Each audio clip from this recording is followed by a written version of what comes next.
we'll talk a little bit about, I'm going to hit on all of them, poultry, pork, and beef a little bit here. As you said, everyone's talking about eggs right now, so that is the hot market. I don't do a ton on that, but we'll at least touch on it a little bit. So it's nice to be able to be back here to just kind of talk about what's happening in the livestock market and what I think is going to happen at least for this next year. So to start with it, I kind of always start a little bit, you guys, with the demand side. The demand side of the picture to see where we're at. I have to start with production to begin with. So we have a graph up here, which is production. If you know, the way in which we kind of look to see how much meat was actually consumed is we first start with how much was produced, how much was imported, how much was exported, and we make the assumption after accounting for some losses that it was all consumed.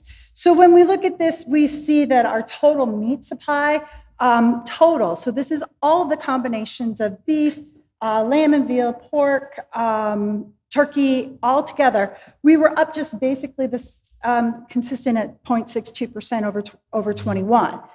All right, so we had the same amount, but when you look at each individual types of proteins, they were different. So we saw beef was up about 0.5% as far as for what we produced in 22 relative to 21. I'll kind of get into some of that when we talk about production. Pork was down about 1.8% produced in 22 compared to 21. Chicken, broilers, up about 2.8%. Turkey down about 4.7%. And so altogether, that's where we kind of came up with what was happening with that supply in 2022. Where do we look at for total meat consumption in 23 is we're going to be down slightly relative to 22. All right, so what this plays into is longer term picture. We have to start looking at as we increase demand and we produce less, are we going to longer term end up with a meat shortage throughout the world and in the United States? But I'm not going to get into that too much into it because I'm going to look at just really what's going to happen in 23. All right, and we start to see some of that. But again, what happened? This is basically the idea of poultry consumption, what we saw in 2022. If you look at this, and I want to point out, if you look at the graphs here, if I went back to December of 19, so I'm looking at the poultry price in December of 2022, and it was $2.47.3, all right? If you went back to December 2019, it was $189.52. So I'm reading those in case it's hard to read for you. If you accounted for inflation with given the regular CPI rate, we would have been in the 2022 compared to 2019, we would have been at 218. We were above that. Now, meat in general, for the most part, has seen higher inflationary rates than the general of it. So there is accounting for that, and I'm just using the general CPI on this. But we do see that the reason why I point this out is that if you look at the consumption rates here, we have the same amount basically of the consumption as what we had in 2019, even accounting for higher prices. So we have a very strong demand. All right, so we can look at that for poultry. The same story for pork, maybe not quite as much. We did see a dip in it relative to 2019. But a lot of that has to do, and accounting for those prices as well. So we have higher prices, even accounting for inflation relative to what we had in 2019. We saw a bit of a dip in consumption in 2019 relative to 2022 relative to 2019. But a lot of that has more to do with the production was down and it was just not available. All right, so when we're looking at this, we're seeing really strong domestic demand for animal products. Beef, same concept. Here, we basically have the same, it's actually a little bit higher from a consumption in 22 relative to 2019. And I use 2019, not 20 or 21, because those kind of, as we've pointed out, a little bit of an anomaly years when we start to look at how some of this plays into it with prices and consumption at home versus that because of the pandemic. So I went back to pre-pandemic years. But even giving and accounting for inflation, we can see that we had really strong beef demand. All right, so the demand is there. Where are we headed in 23? If we look at it overall, so 22, we saw prices up across the board. So beef prices were up 7%. Pork prices on average were up about 10.1% retail level. Poultry was up about 16.6% relative to 21. Strong demand. But what we've pointed out, as Dr. Della pointed out earlier, we are starting to get to the point where we have a little bit less personal disposable income. And when you see personal disposable income decline, you start to have a weaker domestic demand, particularly animal products, and then particularly in beef, because it's the higher priced protein. So we do have to be a little bit concerned about this on a recessionary impact, because there might be some substitutability as those prices continue to stay high. So that consumer confidence does play into it some.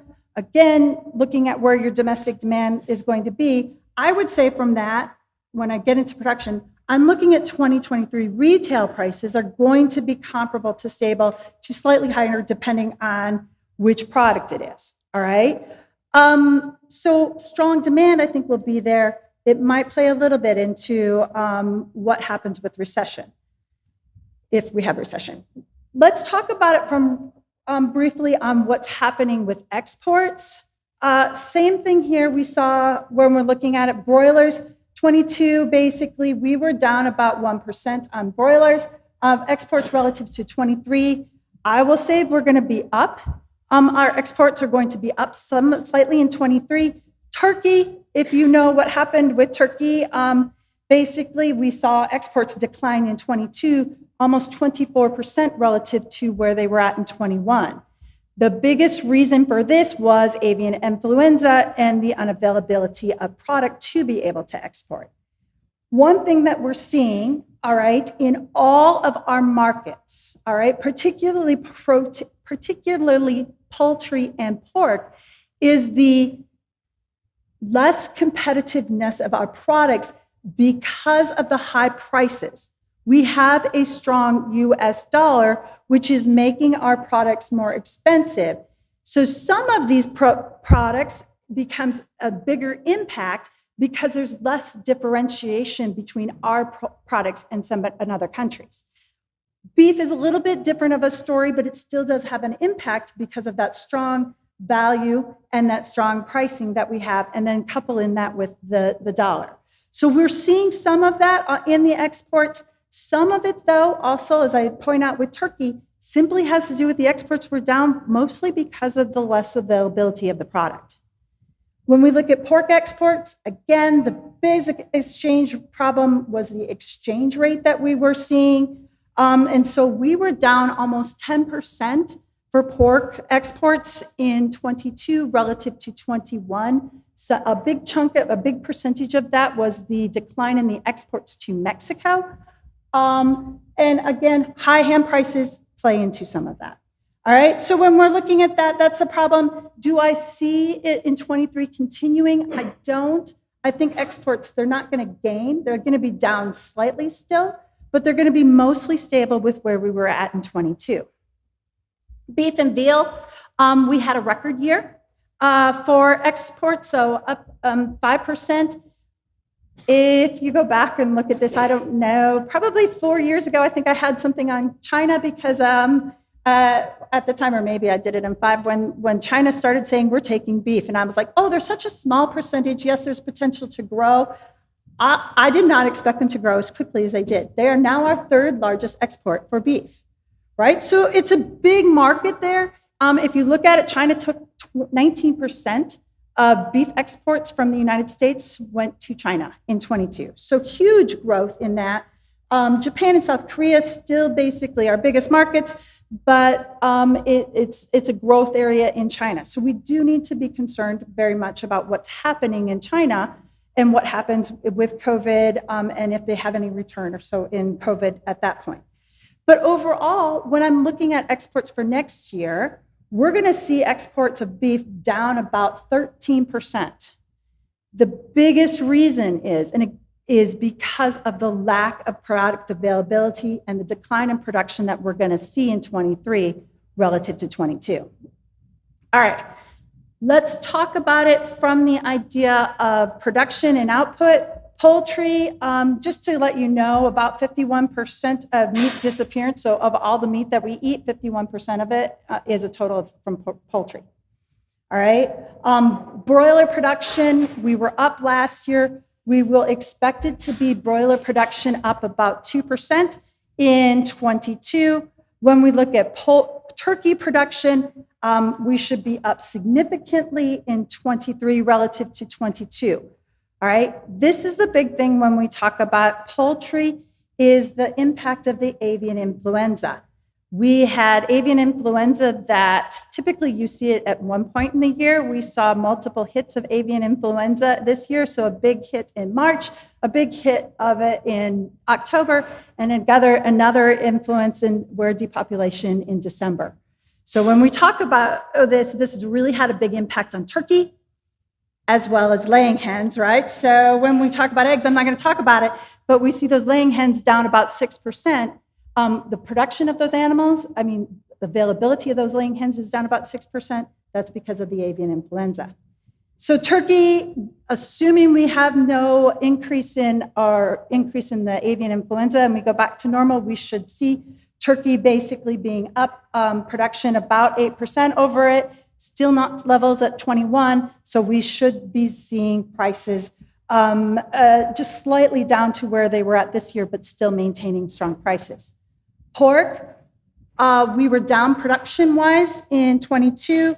We'll be down again in 23 on the production of pork, just slightly. So when I look at those prices, they're going to be down very slightly in 23 pork hog prices, relative to where they were at in 22, even with the decline in the production, coupling them mostly because of some of the export demand and the domestic demand issues.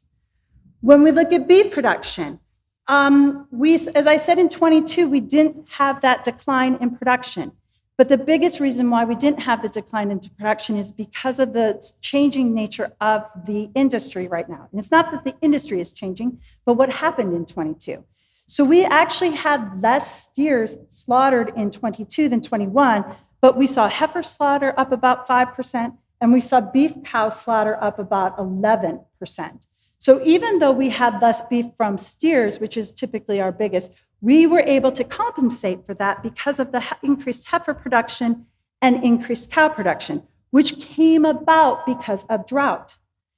So altogether, slaughter was up 1.7%, and our production was up in 22. How can we maintain this? Just to give you an idea, when we look at a national average, when I am looking at contraction of the beef herd, we typically will see heifers being placed on feed at around 34.4%. In 22, we saw heifers being placed on feed at 39.7% of the cattle on feed, because we did not in 22 have forages and pasture availability to be able to keep those heifers back. Where that's going to play into it, last year at this time I said, our cow herd's going to be down about 300,000 head. Realistically, next week when we see the report, it's going to be closer to 1 million. That's because of the drought and the significance of that. So what happens is when I look at this, when I'm looking at feedlot placements, just to give you an idea on this, we started to see the decline basically for feedlot placements in Q4 at the end of the year, but we weren't at the beginning because of some of those drought issues. That's going to keep playing into the market now in 23. We were able to keep feedlots full at a national level for the last 3 years because of the amount of heifers that we've had on feed. All right? That isn't going to be able to be there in 23. We just don't have those numbers. So we're going to see less cattle on feed, which means less availability of beef at the end. Where we play into it, I did not say that we were going to start building our herd back up. So when I look at my productions and I say our production is down about 5.1%, I'm keeping heifers basically on feed at I've had them at that 37%. If we start to see improvement in drought, we will keep heifers back, which means our beef production will be down even more than this. All right, so it kind of depends on what's happening with weather and where we go with it. We have the potential to start building. There is the profitability and the margins to start building back our herd. Whether weather agrees to that or not, we need to look at it. So where do prices go? I kind of have, just to give you some indications here, where we're looking at as far as for domestic demand on it, retail prices, exports, farm production, and farm prices. Specifically, if we're looking at it for beef, I know a lot of people have questions on beef. I don't give an actual projection because of the variability. I tend to look at them more as a percentage to kind of give you an idea here on our beef production percentages across the board. We see increases in output price.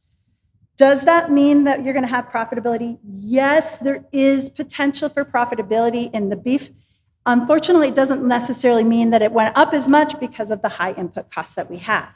However, there is potential here. Sometimes I'm the doom and gloom person, but right now I'm like, there's a lot of potential here for growth and some profitability in this market, depending on where some of this goes and what happens with some of these prices, but there's certainly options.